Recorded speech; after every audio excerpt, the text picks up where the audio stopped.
ሀቢባ ልጅ ይውጣልሽ እንጀራ ይውጣልሽ ብያለሁኝ። እንዴት አንጀቴን ቅቤ እንዳጠጣችው። አሰላሙ አለይኩም ወራህመቱላሂ ወበረካቱ። ውድ ክርስቲያን ወገኖች እንዴት ናችሁ? ሰላም ናችሁ? እኔ ሰላም ነኝ አልሐምዱሊላህ። እናንተ እንዴ ቅመሞች አይታችኋል? ቢስሚላህ ወረቢ ነው የምላችሁ። እኔ አንጀቴ ብስል ነው ያለው፣ ቅጥል ነው ያልኩት።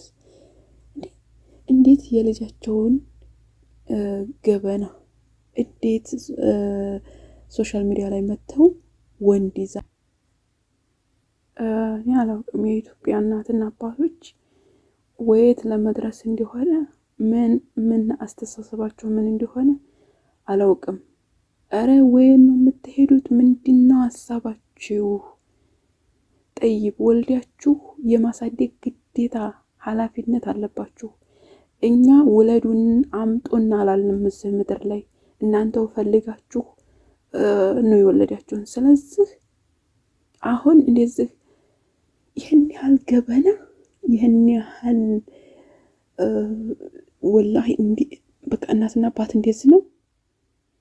ብዙ ሰው ወልዶ ለሰው ይሰጣል፣ ሰው ነው የሚያሳድግላቸው።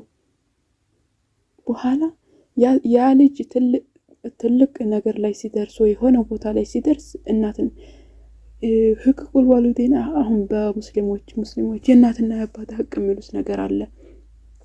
ላ ያ ሀቢቢ እንደዛ ብሎ ነገር የለም።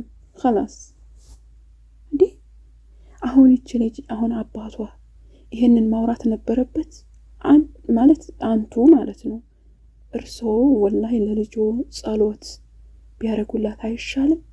ባባሏ ላይ ባሪዛ እኔ እናንተን ተረድቻችኋለሁኝ። እኔ ልጅቱን ተረድቻታለሁ። ሁለታችሁንም እንደኔ የተረዳችሁ ሰው አይገኝም።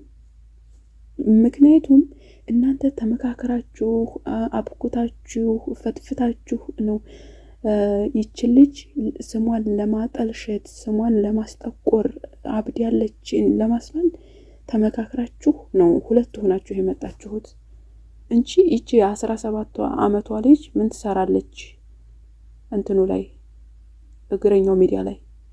እርስዎ ብስ መምጣት ያለበት ላ የሚገርመው እኮ ማለት ነው አውሩ ያልተባሉትን ነገር ነው የሚያወሩት። የተጠየቁትን ነገር ወራ አድርገው ማለፍ ሲገባ ያልተፈለገውን ነገር እኔ አሁን ያንን ጥያቄና መልስ 2 ቀን ወሰደብኝ ለመጨረስ። አሁንም ትንሽ ቀርቶኛል፣ አልጨረስኩትም፣ ግን እጨርሰዋለሁ።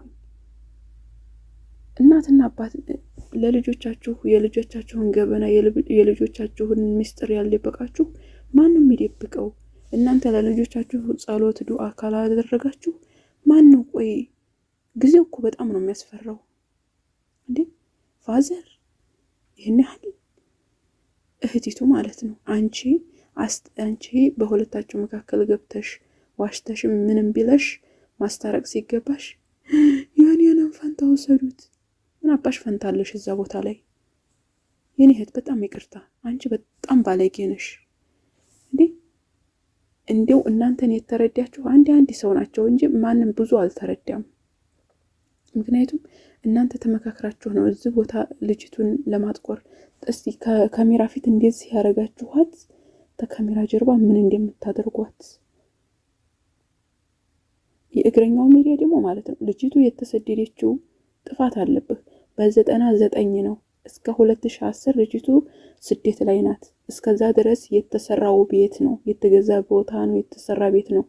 የዛን ጊዜ ያብር ሊሰራው ይችላል። አሁን በአሁኑ ግምት አይደለም ያን ቤት መገመት ያለበት። አስበሃል? ላኢሃለ ያንቺ አይደለም የነሱ ነው እንዴ። አሁን እኮ 2018 ነው። ከ8 ዓመት በፊት እኮ የተሰራ ያኔ ነው እኮ። አንተ ስደትን አልቀመስከውም። አንተ የስደትን ነገር አታውቅም። አንተ ስለ ስደት ምንም የምታውቀው ታሪክ የለህም። እኛንን የምንረዳት እሷን አቋ የዚች ልጅ ቤቷ ነው። ቤቷ ይመለስላት፣ ይሰጣት። ይውጡ አይደለም ይቀመጡበት፣ በስሟ ግን ይሆንላት። እያንዳንድሽ ደግሞ ሶሻል ሚዲያ ላይ ወጥተሽ እንዴትና አባትና እናትሽ እንዴት አደረጋለሽ? ኢንሻአላህ እሷ ላይ የደረሰው በእያንዳንድሽ ላይ ይድረስ። አታሳዝናችሁም? እንዴት ነው የምንሰራው እኛ ሌት ቀን እየለፋን? ወላሂ በጣም ነው አንጀቴን የበላችሁ ምስኪን። ነገሩ ሆነና የተገላቢጦሽ አህያ ወደ ቤት ውሻ ወደ ግጦሽ ይባላል። ትልቂቱ ተቀምጣ ትንሽቱ በቃ ብትገላቱላ ደስ ይላል። አስተያየታቸውን እስኪ አባት እንደዚህ በልጁ ስም ያፍራል? مثلا የኔ ልጅ ቢላት ልጅ ቢልስ ወይዘሮ እኔ ወይዘሮ የምትለው ቃል ናት። እኔ በቃ ያኔ ጥሩ እንዳልሆነ የገመትኩት አባት እንደዚህ በልጁ አፍር።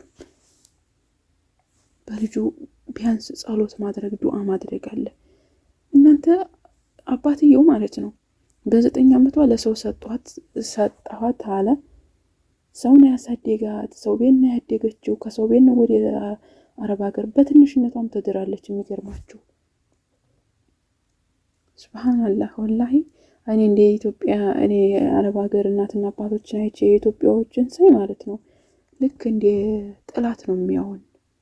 በቃ የልጆቻቸውን ስም፣ የልጆቻቸውን ገበና፣ የልጆቻቸውን ምስጢር ወደ ውጭ ማውጣታቸው በጣም ያሳዝናል። ወላሂ ሐራም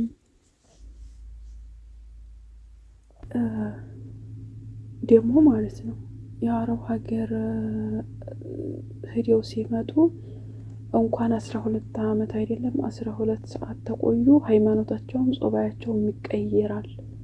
እርሰው ግን እንዴት ሲሉ ትንሽ አይከብደዎትም?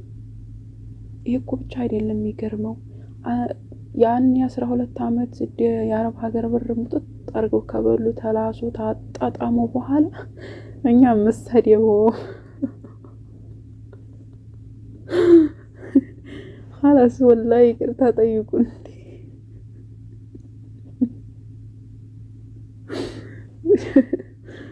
ፋዘር ይቅርታ ይጠይቁን።